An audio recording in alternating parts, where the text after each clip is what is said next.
BYU football fall camp day one is a wrap. Mitch Harper here with KSLSports.com.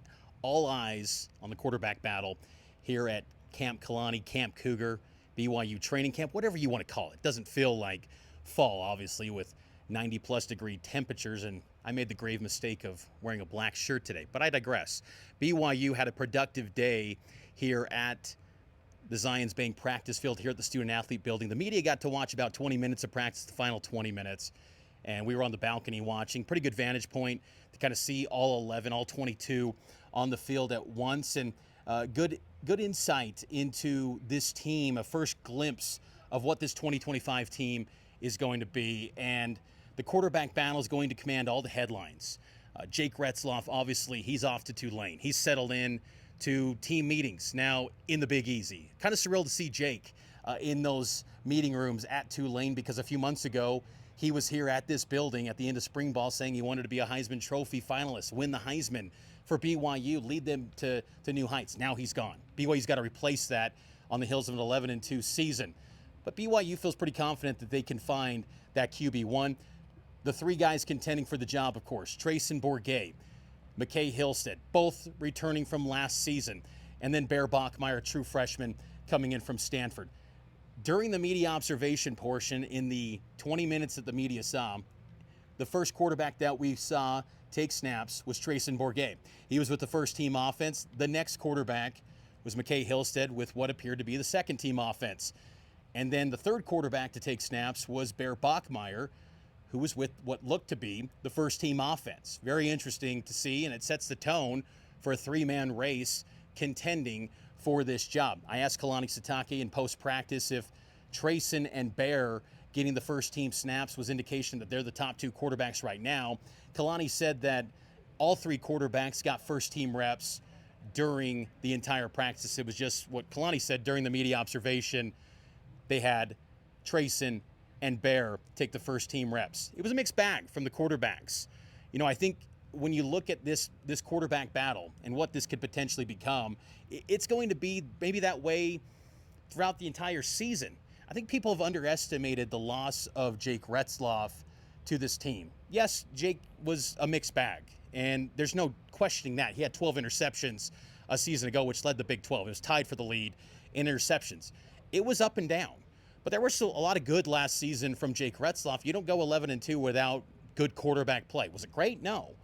But, you know, can you get to that level of good again? And the experience factor is just not there with this group. Now, Trayson Bourguet and McKay Hillstead have both started FBS games. You know, Trayson highlighted that in his post-practice media availability, talking about how he started at Western Michigan. McKay Hillstead started games at Utah State. Then you got the young gun in Bear Bachmeier, who's going through his first year as a collegiate player, coming from the farm at Stanford and now to BYU. Trayson Bourguet in his first, set of snaps, he threw an interception to Raider DeMooney, and not the greatest decision. It was a pick, and that's of note, because you can, by comparison, the first team quarterback in spring only threw one interception. That was Jake Retzloff. Taking care of the football will be at a premium for this quarterback unit to win this job. He also had a kind of overthrown ball to one of his receivers as well. Trayson did, but he also had some moments that were some pretty good throws too.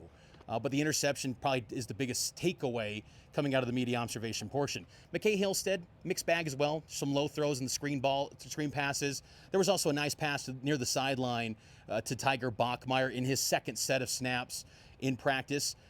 A little bit of mixed results. I thought Bear Bachmeier looked pretty good. I don't want to say he was the best quarterback, because there was a low thrown ball basically into the turf, a screen to JoJo Phillips from Bear as well. He did have a nice pass on a post route from Chase Roberts. Chase, who making his return after recovering from a shoulder injury that he suffered against Colorado in the Alamo Bowl, he kind of bobbled the pass and then gathered it, hauled it in, and took care of possession.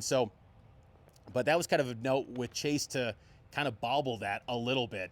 But it was a nice ball from Bear Bachmeier. You see the ability from Bear and his talent and his skill of what he can be. And he's very mature, he's got great presence in that pocket, got good size.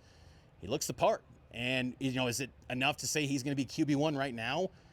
I'd still kind of wait and see, but why not give him every chance possible to maybe win this job? Because I think long term, wouldn't it be a bad thing if he took off and became QB1 for BYU? But Trayson Bourguet and McKay Hillstead have their moments. I think it's just a consistency issue right now with these QBs and kind of getting into the rhythm and really becoming consistent day after day, stacking those days, as kind of Kevin Young likes to talk about in basketball. I think that's going to be something that's key for these BYU football quarterbacks. Some other kind of tidbits and takeaways beyond the quarterback position for BYU day one fall camp here at the Zions Bank practice field. I thought the offensive line caught my attention. Isaiah Jada continues to anchor the left tackle spot. Andrew Gentry, first glimpse of him in action since transferring in from Michigan. Remember, he was out during spring practices. He held down the right tackle position for BYU, and Kalani gave him some praise in post-practice of the talent that Andrew Gentry has. And with Gentry at right tackle, they then slid Austin Leausa to right guard. He was primarily handling right tackle during spring. And then at right guard in spring was primarily Kyle Safaricik, a transfer from Southern Utah.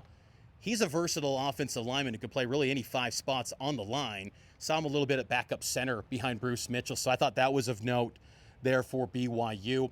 I thought the defensive line, the interior, is going to be really good. Keanu Tanavasa, John Talmoipea were the top 2 today. Did see Justin Kirkland off to the side. Didn't see him in team portion today. Going back to the offensive line, Kalani Sitake says he feels like they've got 9 guys that could be starter caliber along that offensive front. TJ Woods was down on the field today in practice wearing a t-shirt that said "Big Dog Business." They got some big dogs up front on that offensive line. It is a huge, huge line. I think they're going to be pretty good for BYU. And I think that's one of the positive things for whoever this quarterback's going to be. They're inheriting an offense that's got some established, proven commodities. Can those proven commodities become, all-conference type guys? That's going to be the challenge in front of them.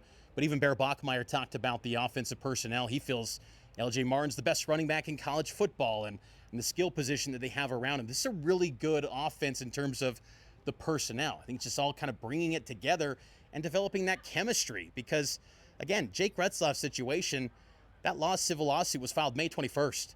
And then, he's officially gone in July. That was kind of the time frame where you're really zeroing in on player-ran practices, getting that chemistry down. That goes out the door, and now it's, 3 quarterbacks vying for those reps, that attention. So it's going to take some time, and I think that there's got to be patience. And to me, I think it'll be interesting to see if this quarterback battle gets weeded down from 3 to 2.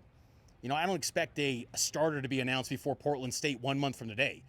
But to trim it down to 2, I think would be a significant development in this quarterback race. It'll be interesting to see if, in fact, they do that. But all in all, it was a productive day for day 1 of fall camp practices. Some of the true freshman personnel, some new faces on the roster in general.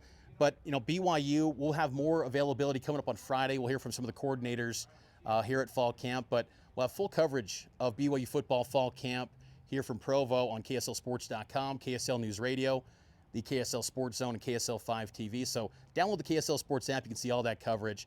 And also subscribe to the Cougar Tracks podcast. Talk to you next time here from Provo here on KSLSports.com.